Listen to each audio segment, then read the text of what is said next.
Hi, I'm Mei Ling, and I'm 29 years old. Growing up Asian American has its challenges, especially being Chinese American like me. I've faced some unfair treatment because of my background. I've learned to stand up for myself and not let discrimination bring me down. Life has taught me to be tough, so I can handle whatever comes my way. But sometimes people can still surprise me with their ignorance. Take my father-in-law, for example. He doesn't seem to understand how tough it can be to be different in America. Let me tell you about my family. My husband, Mateo, is from the Dominican Republic, and I'm Chinese American. We love exploring each other's cultures and traditions. Recently, Mateo's stepdad, Hiroshi, joined our family. He's also from East Asia like me, which I thought was cool. I was excited to have someone who understood my background. But things changed when Hiroshi came into our lives.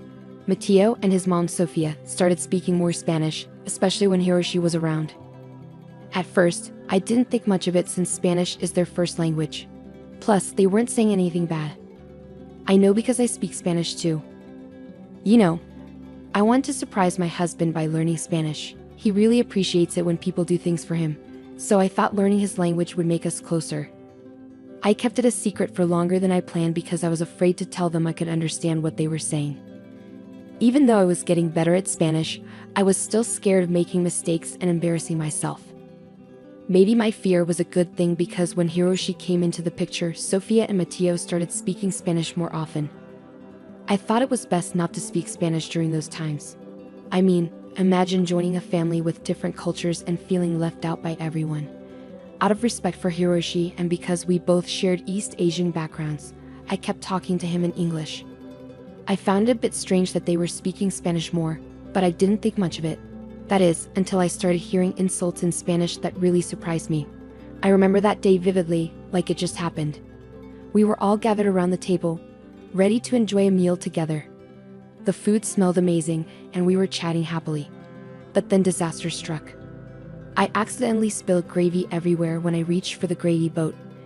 It was like a river of regret flowing across the table. You can imagine the chaos that followed. Sofia, my mother-in-law, started swearing in Spanish. Even though I'm not fluent in Spanish, I could tell she was saying mean things about me. It hurt, but Mateo, my husband, stood up for me. He told his mom that her insults weren't okay. Then Sofia said something that broke my heart. She asked Mateo why he was defending me when she thought I couldn't understand what she was saying anyway. Those words hit me hard. It hurt even more than her insults earlier. I felt so embarrassed and shocked that she would say something like that. It felt like she was used to talking about me behind my back in her language. I choked on my water, feeling overwhelmed. But Hiroshi, my father-in-law, comforted me. He reminded me that everyone makes mistakes and accidents happen. He even said there was more gravy in the pot, trying to lighten the mood. Hiroshi didn't know that it wasn't the spilled gravy that left me breathless. It was Sofia's hurtful words questioning my worth. I couldn't shake off the doubt that crept into my mind. Did I hear her correctly? Was I losing touch with reality? I couldn't believe that my own mother-in-law, who should have been supportive, would speak about me like that. After dinner, haunted by Sofia's words, I needed confirmation. I asked a Spanish-speaking friend and even used Google Translate. Unfortunately, my fears were true. Sofia had intentionally been rude and disrespectful. I couldn't understand why she felt that way about me. I kept my discoveries to myself for now, deciding to watch our family dynamics and wait for the right time to address this. The next morning, as we sat at the breakfast table, there was an awkward silence. I sat quietly, thinking hard, while the others chatted as usual. Sofia and Mateo started speaking in Spanish, unaware of the impact their words had. Suddenly, Sofia said something shocking. "I regret marrying this old, stupid man," Sofia said, unaware that I understood her words. My heart sank as I heard her. Once again, Sofia had revealed her true feelings, ruining our mealtime harmony.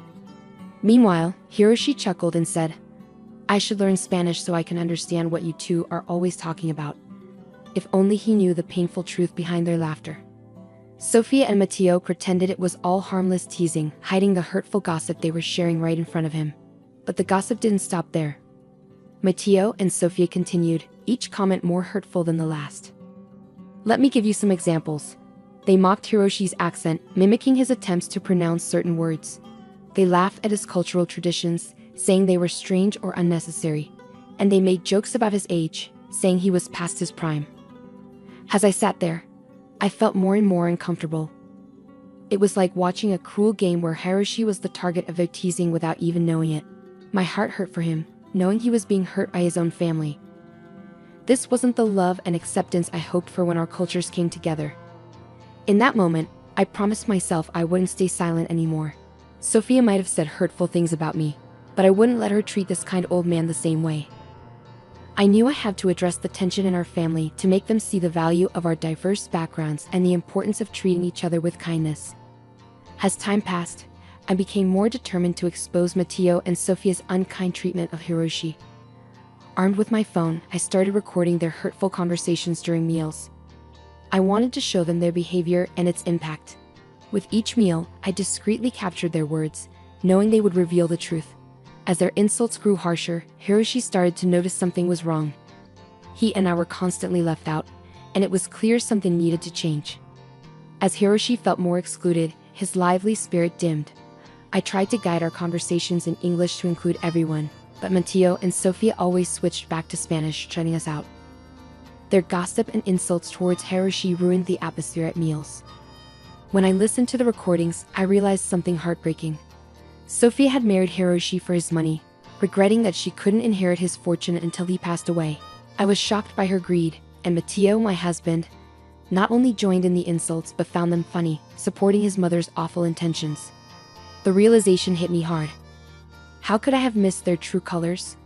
These were the people I trusted to embrace and celebrate our diverse family, yet they had betrayed that trust. I knew I had to do something, not just for Hiroshi's sake, but for the respect and love our family deserved. Late into the night, I listened to those recordings, steeling myself to confront Matteo and Sophia with the evidence of their cruelty. I knew it wouldn't be easy, but I couldn't let them continue hurting us. As I planned my approach, I promised myself I wouldn't let their toxicity ruin our lives any longer. Hiroshi deserved better, and so did our family. Determined to make a change, I geared up to confront Matteo and Sophia about their hurtful actions. But before I faced them, I knew one thing.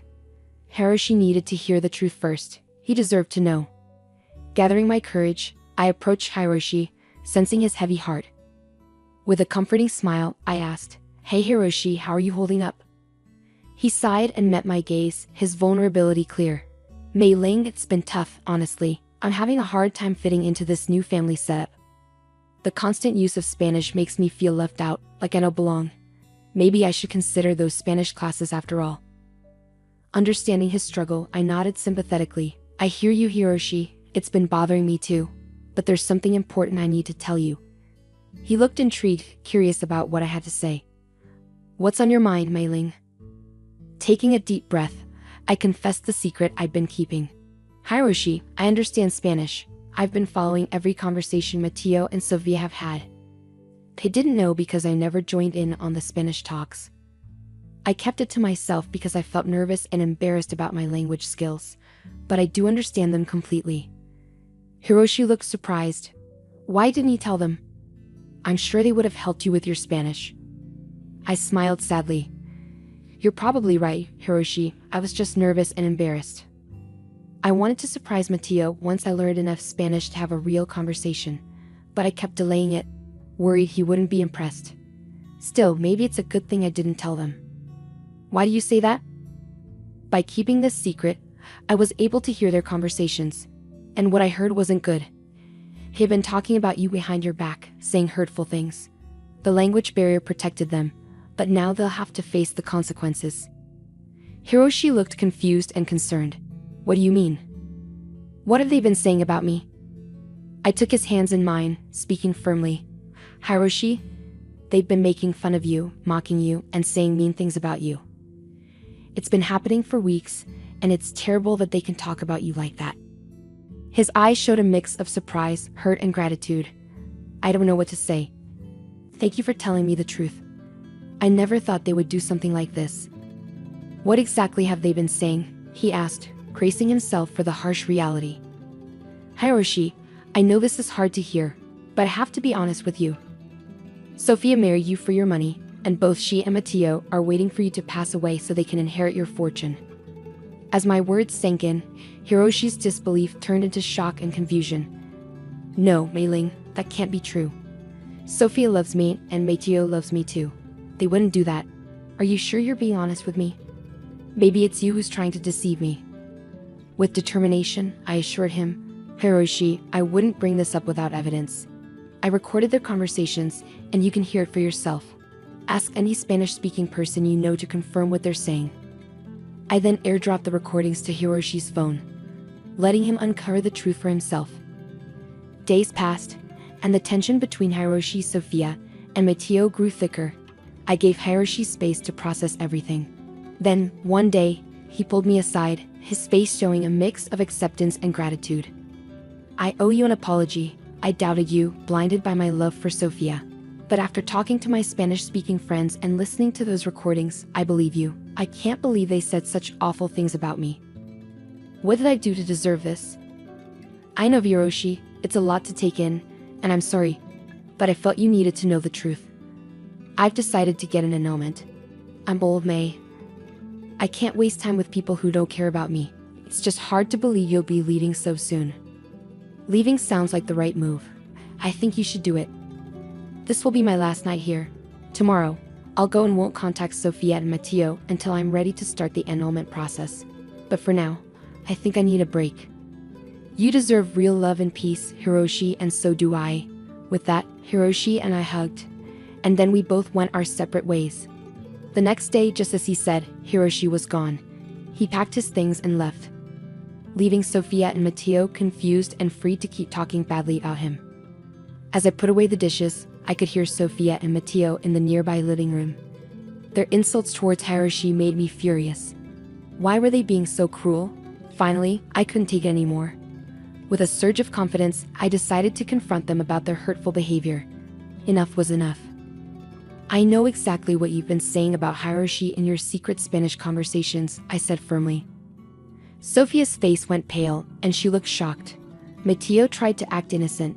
You don't know what you're talking about, he insisted. At that moment, I unleashed a side of me they had never seen before. Speaking fluent Spanish, I confronted them directly. Don't underestimate me. I've understood everything you two have been saying for the past 3 weeks. You've been insulting and disrespecting Hiroshi since he entered our lives. Mateo looked embarrassed, avoiding eye contact. They were caught in their lies. Finally, Mateo spoke up, his voice filled with curiosity, regret, and perhaps even hurt. Why didn't you tell me you could speak Spanish? You're really good. I gave a bitter smile.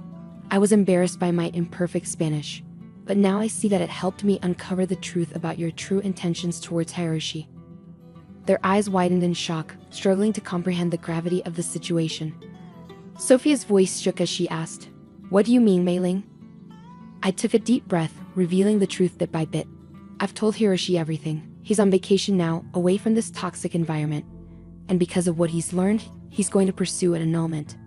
So you won't get the money. Confusion and panic filled the room as Sophia and Mateo realized the consequences of their actions. The realization that their pursuit of Hiroshi's wealth had been fruitless left them stunned. You see, Sophia and Mateo, greed and manipulation may have clouded your judgment temporarily. But in the end, the truth won out. Hiroshi's fortune will never be yours. Your betrayal shattered his love and trust. As the reality of their actions sank in, Sophia and Mateo faced the consequences of their greed and deceit.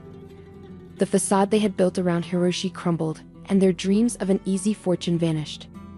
In that moment, I stood firm, knowing I had spoken up for what was right, even if it strained our family's fragile harmony. Unfortunately, the damage had been done, and tension lingered between Mateo, Sophia, and me.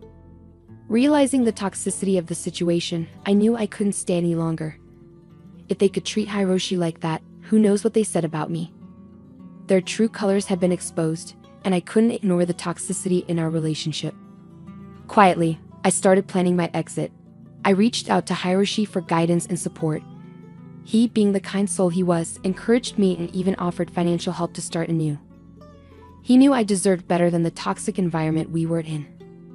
I waited for the right moment to tell them I was leaving. The tension in the house was thick, with Mateo and Sophia carrying the weight of their failed scheme. They were angry and resentful, hiding any remorse they might have felt. With my preparations complete, I gathered the courage to make the clean break. The perfect moment came, and with my bags packed and determination in my heart, I faced Matteo and Sofia. I calmly told them that their actions had destroyed the trust and love between us. Staying in such a toxic environment would only hurt us more. Their faces twisted with anger and regret as they realized the consequences of their behavior. In that moment, I made my decision to leave. Standing tall, I asserted my worth and declared my independence. Their attempts to persuade me otherwise were futile. I had made up my mind, and nothing could change it. With a final farewell, I walked away from the toxicity that had plagued our lives, stepping into a new chapter. As I journeyed towards self-discovery and freedom, I carried the lessons learned with me. No longer would I be confined by others' expectations and judgments. I had found my voice and would use it to shape my destiny, leaving behind the negativity that once consumed me. It was time to embrace my strength and forge a path true to myself. It was just a normal morning during the holiday, with the sun shining bright, hinting at a fun day ahead. I was trying to get my son Aaron ready for his baseball game when everything changed suddenly. As I opened the door, I was stunned to see my husband Mark standing there.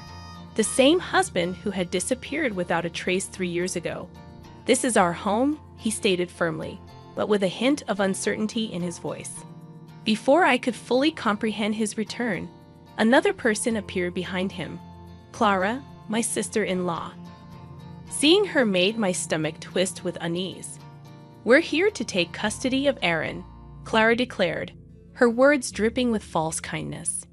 I had often wondered about this exact situation, remembering how Mark and Clara had vanished around the same time.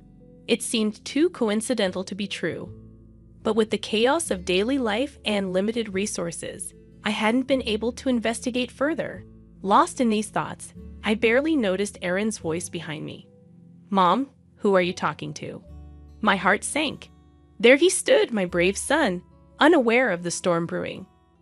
Clara turned her predatory smile toward him. "It's nice to meet you, Aaron. I've been wanting to meet you for a long time." Her words churned my stomach. It was the same voice that had charmed everyone, hiding the manipulative and cruel nature I knew too well, the voice I had hoped to never hear again. Confused, Aaron looked at me and then back at them. "Dad, why are you here? And who is she?" He edged closer to me, sensing the tension instinctively. Mark and Clara stood there, looking stunned and caught off guard, clearly not prepared for this confrontation. Before they could gather themselves, Aaron spoke up, his voice filled with anger. "We're leaving, so move." It was then that Mark and Clara noticed something behind me, and their faces turned pale. I couldn't help but let out a bitter laugh. Standing there was my daughter Elise, cradled in Aaron's arms. Mark's eyes widened in shock, darting between Elise and me. "Mark, Clara," I began, my voice steady despite the turmoil inside. "3 years ago, you disappeared without a word. I was left to pick up the pieces, raise Aaron, and face an unexpected pregnancy." I paused, letting the weight of my words sink in. Clara's eyes narrowed, but I pressed on. "I'm not the same person you abandoned. I fought hard to build a life for my children and me, and I won't let you come back to ruin that." Their faces showed shock, disbelief, and perhaps a hint of guilt. But it was too late for guilt. The wounds they caused were too deep. "Please leave," I said firmly. "You have no right to be here." Mark started to speak, likely with some excuse or plea, but I didn't want to hear it. I closed the door on them, on the past they represented.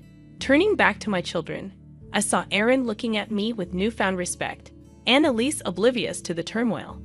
I took a deep breath, steadying my racing heart. This was just the beginning. The battle lines were drawn, and I was prepared to fight for my family's future. The days that followed Mark and Clara's unwelcome visit were filled with a whirlwind of emotions and memories, threatening to overwhelm me like a tidal wave. I found myself going back to the difficult times after Mark disappeared, the nights when I couldn't sleep for worry, and the hours spent wondering what I could have done differently. Aaron struggled the most. Once a happy and outgoing kid, he became quiet and distant, his sparkle fading. I remembered how he'd push away his dinner, beg to skip school events, and give me cold looks instead of his usual warm smiles. It hurt to see him like that, but I didn't know how to help him. While I dwelled on those memories, Elise's innocent laughter filled the house, a sharp contrast to the turmoil inside me. She was my unexpected joy, a beacon of light during Mark's betrayal. Her birth gave me strength and vulnerability all at once. One night, as I tucked Aaron into bed, he looked at me seriously. "Mom, why did Dad leave us? Did we do something wrong?" His question felt like a punch to the gut. "No, honey, you did nothing wrong. Sometimes grown-ups make choices that don't make sense, and it's not because of you." But why did he come back with Aunt Clara? His confusion broke my heart. I sighed, trying to find the right words. "I don't know why they came back, but I do know that we're a family. You, me, and Elise. We'll face this together." He nodded slowly, his young face full of worries no child should have. "I trust you, Mom. I just wish things were like before." I kissed his forehead, whispering, "I know, my love, I wish that too." The next day, a call from my lawyer, Mr. Thompson, snapped me out of my thoughts. "Lauren, we need to talk about your legal options. Mark and Clara's accusation is unfounded, but we need to prepare a case." I listened intently, my thoughts racing. This was my chance to fight back, to ensure that Mark and Clara couldn't harm us anymore. "Let's go for it," I declared firmly. "I need to safeguard my children, and I won't allow them to be manipulated by whatever game Mark and Clara are playing." Mr. Thompson's voice was reassuring. "You're making the right choice. I'll start getting the paperwork ready. We'll show them that they can't just push you around." As I ended the call, a sense of determination settled over me. Mark and Clara had underestimated me, thinking I'd crumble under their pressure. But they were mistaken. I was stronger now, forged by the challenges I'd faced. I glanced at Elise playing nearby, and knew I'd do whatever it took to protect them. This wasn't just about revenge anymore. It was about justice for my children and myself. Mark and Clara had ignited a fierce protective instinct in me, and I was prepared to fight back with all my might. As weeks passed, my resolve solidified like steel. I braced myself for the legal battle ahead, but nothing could have prepared me for the emotional warfare to come. Mark and Clara, like vultures circling, began their campaign to wear me down. One afternoon, picking up Aaron from school, I found them waiting, casting a shadow over the sunny day. Clara's voice dripped with false sweetness as she greeted Aaron. "Hi, sweetie. We've missed you so much." Aaron clung to my hand, his body tense. "Why are you here?" he whispered. Mark stepped forward, feigning concern. "We just wanted to see you, son. We're family too, you know." Anger surged within me. "You forfeited the right to call yourselves family when you abandoned him," I snapped, pulling Aaron closer. Clara's facade cracked, her eyes narrowing. "Lauren, you can't keep him from us. We have rights." "Rights? You have no rights here," I shot back, my tone icy. "You made your choice 3 years ago. Now you have to live with it." Mark's face contorted with anger. "You think you're so perfect, Lauren. You're just a bitter woman who couldn't keep her husband happy." Aaron's grip on my hand tightened, his body trembling. "Let's go, Aaron," I said, leading him away, but Clara wasn't finished. "You'll regret this, Lauren. We'll get what we want, as we always do." Their threats lingered as we walked away, but I refused to show them any fear. I had to stay strong for Aaron and Elise. That night, their words echoed in my mind as I lay in bed. The thought of losing Aaron to them was unbearable. I couldn't let it happen. I had to be sharper, tougher. The next day, I met with Mr. Thompson, my resolve like armor. "I want full custody of Aaron, and I want Mark and Clara to have no visitation rights," I stated firmly. Mr. Thompson nodded. "It'll be a tough fight, but I'm confident we can win. You're a great mother, Lauren. The court will recognize that." As the legal preparations progressed, I found an unexpected ally at home, Aaron. One evening, he approached me, his young face serious. "Mom, I want to tell the judge I want to stay with you. Dad and Aunt Clara, they're not really my family." Tears filled my eyes as I hugged him tightly. "Thank you, Aaron. That means everything to me." The day of the court hearing arrived like a gathering storm. I walked into the courtroom with Aaron beside me, ready to defend our future. During the proceedings, Clara tried to play the loving aunt, but her words rang hollow. Mark acted like a remorseful father, yet his eyes betrayed his true intentions. When Aaron spoke, his voice steady and resolute, the truth shone through. I want to stay with my mom. She's been there for me when no one else was. The judge's decision was like a ray of hope. Full custody granted to me with no visitation rights for Mark and Clara. Leaving the courtroom, Mark seethed with anger, and Clara's eyes glinted with malice. But their reactions didn't matter. Aaron and I had prevailed together. While the victory in court brought a brief sense of peace, it was short-lived. Mark and Clara, wounded and desperate, became more dangerous. They launched a smear campaign, spreading lies and rumors about me in our community. I never expected the psychological battle that ensued. One evening, Aaron returned from school, his eyes filled with tears he refused to shed. "Mom, kids at school are saying you took me from Dad, that you're mean for keeping me away from him." His words shattered me. "Aaron, you know that's not true. Everything I've done is to keep you and Elise safe." He nodded, but doubt lingered in his eyes. "I know, Mom, but it's tough. They just don't understand." I held him close, feeling his trembling frame. "I know it's hard, sweetheart, but we'll endure. We're stronger than their lies." As days passed, the rumors turned uglier. Clara, always sharp-tongued, now wielded her words like a weapon, seeking to dismantle my world. I knew I had to fight back, yet I hesitated to stoop to their level. Then one day, Mark appeared at my workplace, feigning remorse. "Lauren, can't we talk, for Aaron's sake?" His words dripped with venom, his facade transparent. "There's nothing to discuss, Mark. You made your choice. Now you live with it." He gripped my arm tightly. "You're destroying my life. Lauren, you and that kid." I pulled away, my voice steady. "No, Mark, you did that to yourself." As I walked away, his parting threat sent a chill down my spine. "This isn't over, Lauren. I won't give up so easily." The legal win secured custody of Aaron for me, but it didn't put an end to the conflict.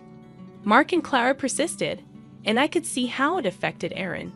He was caught in a battle he couldn't grasp, torn between his biological father and the mother who had never let him down. One evening, Aaron approached me, his face filled with uncertainty. "Mom, what if Dad changes? What if he wants to be a real dad?" His words struck a chord. "Aaron, I understand he's your father, and it's natural to hope for that. But we must see people for who they are, not who we wish them to be." There was a moment of silence before Aaron looked up at me, his eyes clear. "I understand. I just wish things were different." I embraced him, murmuring, "I wish the same, Aaron. I truly do." Amidst the ongoing battle, my focus remained on Aaron and Elise. They were my pillars, the reason I fought relentlessly. And I'd do anything to shield them, to give them a life free from the shadows cast by Mark and Clara's deceit. Their relentless campaign turned darker, veering into harassment. They seemed omnipresent, at my workplace, near Aaron's school, always lingering, always observing. It became a psychological siege, its weight bearing down on me daily. Yet, I refused to be cowed. It was time to retaliate, to show them they couldn't disrupt our lives without repercussions. I arranged a meeting with Mr. Thompson, my determination unwavering. "Mr. Thompson, it's time for more decisive legal action. I want to pursue a restraining order against Mark and Clara, and I want to sue them for harassment and defamation," I asserted. Mr. Thompson agreed wholeheartedly. "I believe that's a prudent step, Lauren. Their behavior is intolerable, and they must face the legal consequences." The legal battles were arduous, but I remained steadfast. In court, Mark portrayed himself as the victim, a man unfairly treated by his vengeful ex-wife. Clara, ever the performer, shed tears over being deprived of a role in her nephew's life. However, their theatrics couldn't obscure the truth. The judge saw through their charade and granted the restraining order. Furthermore, they were instructed to compensate for the harm caused by their defamatory actions. Leaving the courtroom, Mark seethed with anger, while Clara's eyes smoldered with unspoken threats. Yet, this time, I refused to be intimidated. The law was on my side. Their defeat in court failed to extinguish their vendetta. If anything, it seemed to stoke their malice further. One day, I received a chilling call from Mark. You think you've won, Lauren? You think you can ruin my life and walk away? I'll ensure you regret this, he spat over the phone. I gritted my teeth, suppressing the fear his words ignited. You brought this upon yourself, Mark. I'm merely safeguarding my family. You haven't seen the end of me, Lauren. This isn't finished, he snarled before disconnecting. His threat lingered in the air like poison, but I refused to let it weaken me. Aaron and Elise were my top priority. They were my world, and I'd do whatever it took to shield them from Mark and Clara's cruelty. However, as days turned into weeks, the constant strain started to wear me down. The perpetual watchfulness, the dread of what Mark might do next, the weight of single motherhood, it consumed me entirely. One evening, as I tucked Elise into bed, Aaron approached me, his expression serious. Mom, are we going to be okay? Dad sounded really angry on the phone. I enveloped him in a hug, my heart breaking for the burden he carried. We'll be okay, Aaron. I won't let anything happen to us, I promise. Yet, even as I uttered those words, I knew the battle was far from over. Mark and Clara loomed like a looming storm, and I had to be prepared for whatever they threw our way. The weeks post-court ruling were fraught with tension and vigilance. Mark and Clara, constrained by the restraining order, retreated into the shadows, their silence more unsettling than their threats. I sensed this lull was just the calm before another storm. Then it struck. Clara, in a desperate move, staged a public spectacle. While I was grocery shopping, she emerged out of nowhere, hurling accusations. You're a monster, Lauren. You've torn our family apart. Clara's cries drew the attention of bystanders. I stood firm, my voice unwavering. Clara, you need to leave. You're violating the restraining order.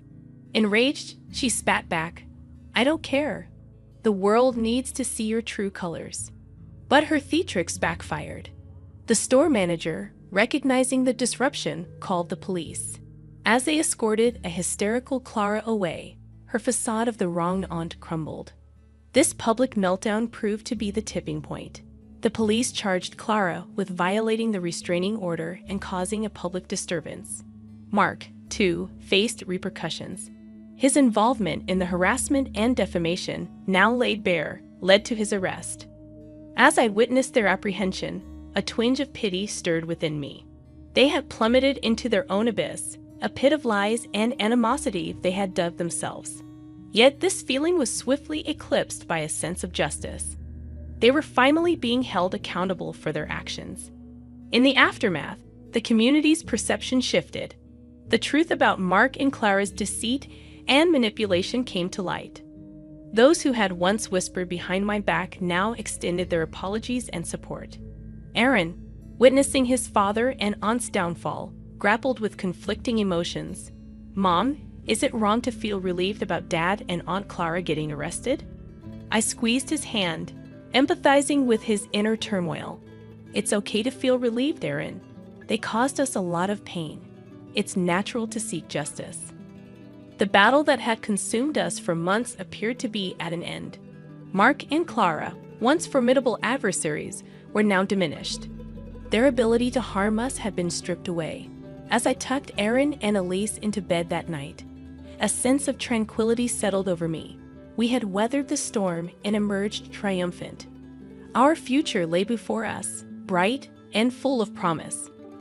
Though life had thrust us into turbulent waters, we had learned to navigate the tempest.